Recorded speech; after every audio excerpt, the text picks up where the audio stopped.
प्रचारक व्यवस्था में जुड़ने का निर्णय किया है। तो आज हम अनीश बादल को शुभकामनाएं देने के लिए, मेरे भी कुछ अनीश के बारे में जो जानकारी है और अनीश का भी विस्तृत परिचय देना यहाँ पर बहुत ज़रूरी है। अनीश का बाल्यावस्था से संघ से जुड़ना, मुंबई में मानखुर्द नाम की एक बस्ती है। हम जैसे वाशी छोड़कर मुंबई में प्रवेश करते हैं, ये मुंबई का प्रवेश द्वार है। मानखुर्द नाम की बस्ती में अनीश अपने परिवार के साथ रहता था। अभी वो कामोटे स्थित है गत कुछ वर्षों से, और वहाँ से शिशु अवस्था में एक साइंस शाखा में जुड़ा था। बात है 2006-05 की, और मैं उस नगर में शाखा मुख्य का दायित्व में काम कर रहा था। तो अपने एक शाखा के वो एक गढ़ में शिशु अवस्था में जुड़ गया, शिशु अवस्था से बाल्यावस्था में आया, और धीरे धीरे वो घोष का भी एक भाग बना। अनीश तभी उत्तम वंशी वादक भी रहा है, अच्छी प्रगत वंशी वादक करके भी उसका तभी नाम प्रचलित रहा है। 2015 के बाद मैं वहाँ से कामोटे आया और अनीश वहीं पर काम कर रहा था। उसके बाद अनीश का परिवार के साथ यहाँ पर अनीश का आना हुआ। दुर्भाग्यवश 2016 में उनके पिताजी का निधन हुआ और पूरे परिवार के साथ वो कामोटे शिफ्ट हुए।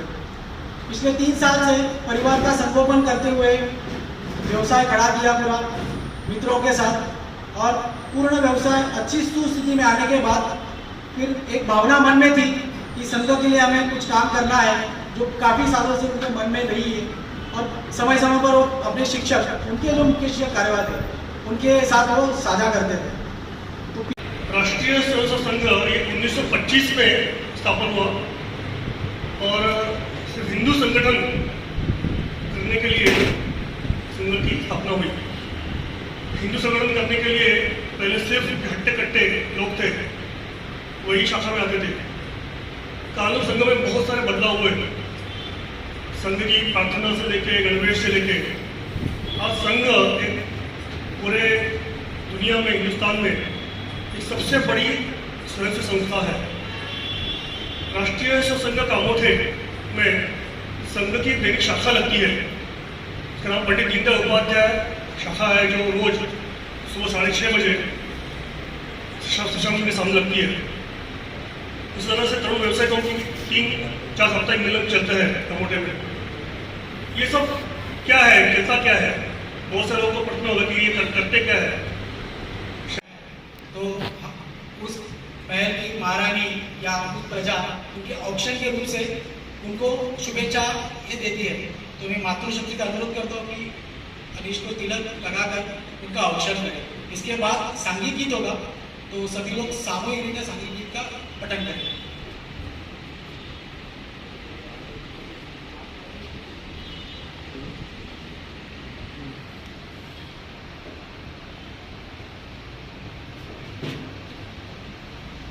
सभी सांघिक गीत के पश्चात अनीश के साथ जिन जिन लोगों ने काम किया है, चाहे उनके मित्र हैं, उनके व्यवसाय में पार्टनर्स हैं, पुराने कार्य क्षेत्र के कोई कार्यकर्ता है, वो अपने अपने विचार अनिल के बारे में रखने का उनको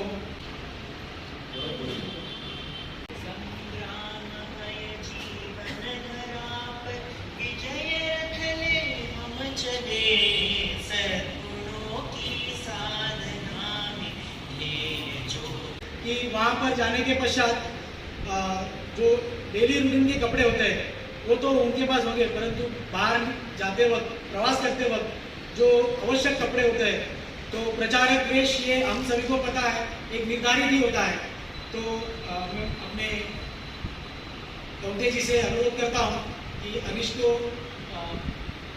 नगर की ओर से, हम स्वयंसेवक की ओर से छोटी सी भेंट के रूप में प्रदान करें। तो आने वाले समय में इसका अनीश को उपयोग जरूर होगा। भारत माता की जय। ये बहुत भावनिक क्षण है हम सभी के लिए, क्योंकि अपने में से कार्यकर्ता अपने ही संघ के कार्य के लिए आज निकल रहा है यहाँ से। तो स्वाभाविक है सबके मन में, परिवार मित्रजन के मन में उसके बारे में व्यक्त होने का यही एक प्लेटफॉर्म है। संघ में हम स्वयंसेवकों की स्तुति सबके सामने नहीं कर सकते, ये अपने कार्य का भाग भी है। परंतु यह एक क्षण है जहां पर हमें सभी को अपने कार्यकर्ता के बारे में बोलने का एक मौका मिलता है। तो इसी भाव को और इसी का मौके को हम जाने जरूर नहीं देंगे। तो अनीश के साथ जिन जिन लोगों का परिचय हुआ है,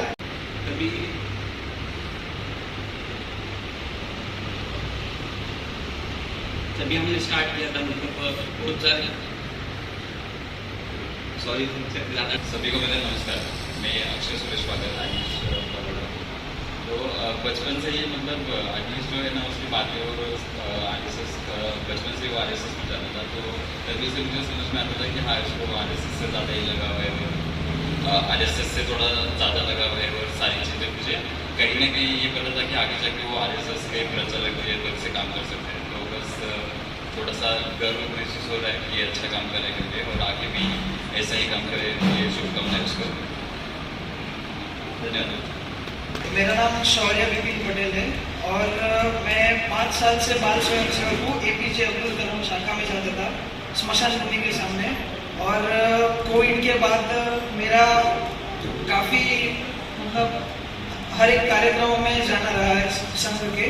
तो कुछ 8-9 महीने पहले से मेरा अनीश जी से मिलना हुआ और हम दोनों का दायित्व था कि हमें सभी स्वयंसेवक जो है महाविद्यालय विद्यार्थी विभाग के, उन सभी से संपर्क करना है और उनसे मिलना है और उनको शाखा में लाना है और वहाँ पर शाखा लगनी चाहिए, ऐसा हमारा कार्य था। और मैंने 8-9 महीने से काफ़ी समय से अनीश जी से और उनके साथ रहकर ये कार्य किया और मेरा बहुत अच्छा अनुभव रहा है अनीश जी से। और अपने जो देश के प्रधानमंत्री है नरेंद्र भाई मोदी, उनका वो जब भी 8-9 साल के थे, उनकी जब छोटी आयु में बचपन में उन्होंने संघ के लिए अपना घर परिवार छोड़ दिया था और वो निकल पड़े थे 13 साल की आयु में इस देश के और संघ के कार्य के लिए। तो वैसे ही आज उनके माँ और उनके परिवार को गर्व होना चाहिए कि आज उनका बेटा ऐसा शौर्यवान अपने कामोठे नगर के सभी स्वयंसेवकों और उनके घर परिवार को आज बहुत गर्व महसूस करना चाहिए कि आज उनका बेटा आज ये कार्य के लिए निकला है। तो आज हमें भी बहुत गर्व महसूस होना चाहिए कि आज जो ये अनीश बागल जो है अपना स्वयंसेवक, वो आज प्रचारक के लिए अपने घर से निकल रहा है इस कार्य के लिए। धन्यवाद।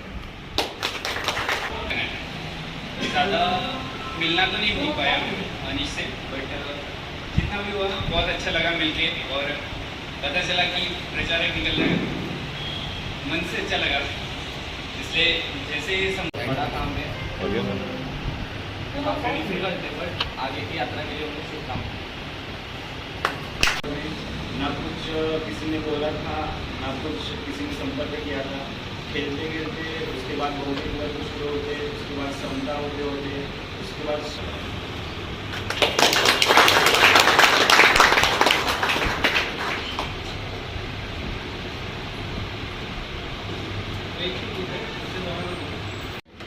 हिंदू समाजामध्ये विविध जाती, पंथ, संघटना, उच्च नीच भाव या सगळ्यांचा पेव कधी नव्हे तेवढं जास्त फुललेलं असताना हिंदू सारा एक हा फक्त एकच मंत्र डोळ्यासमोर ठेवून हिंदू संघटनेचं काम करायला बाहेर पडणं, स्वतःच्या घराबाहेर पडणं म्हणजे सर्व प्रतिकूल परिस्थितीमध्ये त्या प्रतिकूलतेच्या विरोधात काम करण्यासारखं आहे।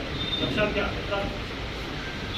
आपण जर आपल्या सोसायटीमध्ये एखादा श्रमदानाचा कार्यक्रम ठेवायचा म्हटला आणि त्या दृष्टीने आपण सोसायटीतल्या लोकांशी बोलायचा प्रयत्न केला तर आपल्या मागे 4 लोक सुद्धा येत नाही।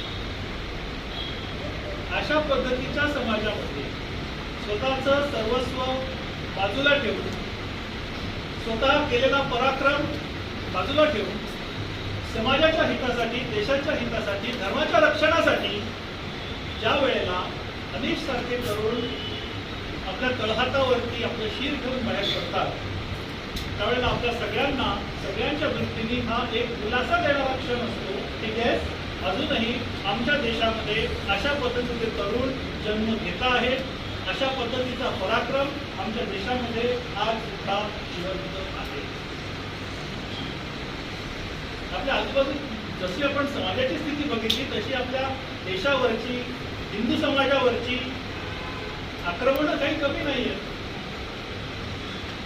आपल्या कामोठ्यामध्ये जरी तुम्ही 4 आदिवासी पाड्यांमध्ये गेलात, कारघरच्या आदिवासी पाड्यांमध्ये गेलात, तर तुम्हाला तिथे धर्मांतरणासाठी टपून बसलेले ख्रिश्चन मिशनरी दिसतील. त्यांना भारतामध्ये फक्त नंबर गेम खेळायचा आहे आणि जास्तीत जास्त दलित, पीडित, शोषित, वंचित आदिवासींना धर्मांतरण करून हिंदू धर्मापासून, संस्कृतीपासून, देशापासून तोडायचं. धर्मांतरण आहे. जिहाद, लव जिहाद, लँड जिहाद, अल तकिया, गजवाए हिंद आणि याच्या आजूबाजूला येणारे सगळे प्रश्न आपल्या सगळ्यांच्या समोर आव असून उभे आहेत आणि तुम्ही आणि आम्ही सर्वजण फक्त स्वतःचं करिअर, स्वतःची नोकरी, स्वतःचं कुटुंब, स्वतःचा फ्लॅट, स्वतःची मोटर कार, स्वतःचं बँक बॅलन्स याच सगळ्या चिंतेमध्ये व्यग्र आहोत. आणि ह्या चिंतेच्या पलीकडे बघू शकणारे काही उच्च ध्येय आपल्या डोळ्यासमोर ठेवू शकणारे काही करून अशा प्रसंगी आपल्या सगळ्यांना हा एक आशेचा मार्ग दाखवत असतो. संघाचं काम हे असंच आहे, सायलेंटली चालणारं काम आहे. त्याच्यामध्ये कुठलंही ग्लॅमर नाही. आता आपण ज्या तरुण मित्रांचं बोलणं ऐकलं त्या प्रत्येकाने सांगितलं की मी लहानपणापासून शाळेत गेलो, मला अमुक शिक्षकांनी शाखेत आणलं, मग त्यांच्यासोबत मी काम करू लागलो, मी मानसूनमध्ये काम करत होतो, त्याच्यानंतर मी कामोठ्यात आलो, मी स्वतः विलेपार्ल्यामध्ये लहानाचा मोठा झालो, मी खारघरमध्ये येऊन परत तेच काम करू लागलो. संघाचं काम असं आहे की एका ज्योतीने दुसरी ज्योत पेटवायची आणि अशा असंख्य ज्योतींनी प्रकाशमान झालेला आपल्या हिंदू समाजाचा जो काही अंतराळ आहे त्यांनी अख्ख्या जगाला प्रकाश द्यायचा हे आपलं सगळ्यांचं स्वप्न आहे. ज्या वेळेला संघाचं ध्येय काय? संघाचं ध्येय एकच, ते म्हणजे हिंदू सारा एक हा मंत्र मनामध्ये घुमला पाहिजे. तुमची भाषा कुठली, जात कुठली, पंथ कुठला, संप्रदाय कुठला, तुमची आर्थिक परिस्थिती काय आहे याच्यावरती हिंदूंमध्ये भेद राहू नये. जातीपातींचा जो काही आपल्या समोर असलेला एक दुर्दैवी खडा आहे तो फोडला गेला पाहिजे. यासाठी आपण संघाचं काम करतो आणि त्या कामासाठी म्हणून स्वतःचे सगळे स्वार्थ बाजूला ठेवून अशा प्रकारे आज अनिश आपल्या समोर निघालेला आहे. आपल्या सगळ्यांचं हे भाग्य आहे की या क्षणी आपण त्याला शुभेच्छा देण्यासाठी या ठिकाणी उपस्थित आहोत. मगाशी मी म्हटलं की ज्योतीनी ज्योत पेटवून आपल्याला तो प्रकाश संपूर्ण जगाला द्यायचा. आपल्याला हिंदूंचं एकत्रीकरण कशासाठी करायचं, हिंदूंची संघटना कशासाठी करायची आहे, तर ती कुणावरती राज्य करायचं म्हणून, कुणापेक्षा आपल्याला सामर्थ्यवान व्हायचं म्हणून असं करायचं नाही. जीवन दीप जले ऐसा सब जगतो ज्योती मिले, हे आपल्या सगळ्यांचं मुख्य तत्व. एका गीतामध्ये फार सुंदर वर्णन आहे. त्यासाठी लागणारं सगळं साहित्य त्याची जुळवाजुळव प्रथमपासून करायची. त्याला गरिबातल्या गरीब माणसाकडे बसून हसत मुखाने चहा प्यायचा आहे, जेवण खायचं आहे. श्रीमंताकडे आणि गरीबाकडे सारख्याच महत्व भावनेने तिथे त्याला बसायचं आहे आणि सारख्याच डिटॅच भावनेने सुद्धा त्याला तिथेच रमायचं आहे. संन्यासी होणं एक वेळ सोपं असतं, पण संघाचा प्रचारक होणं तेवढं सोपं नसतं मित्र हो.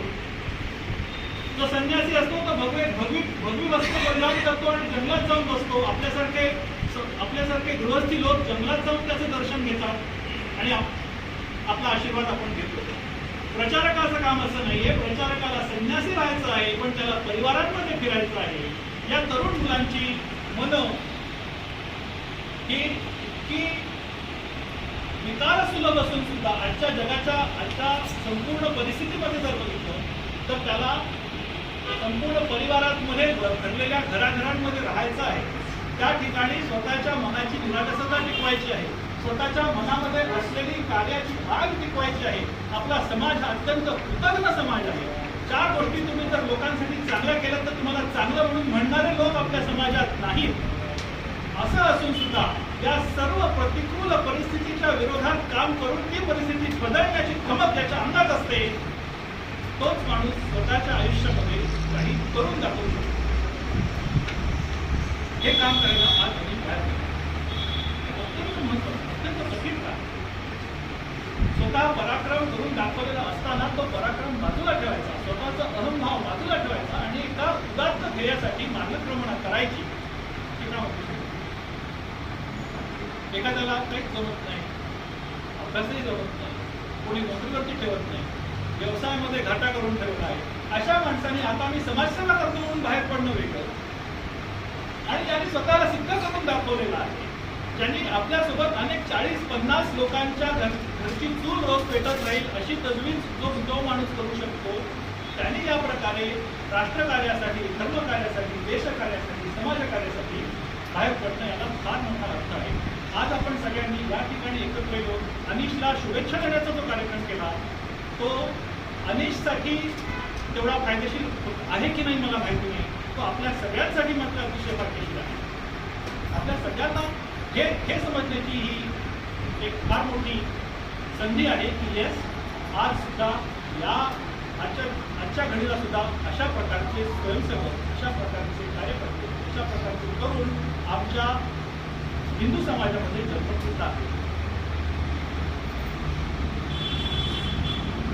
सत्यसृष्टी करणे केशवथे नगर ग्राम घर घर फिरते.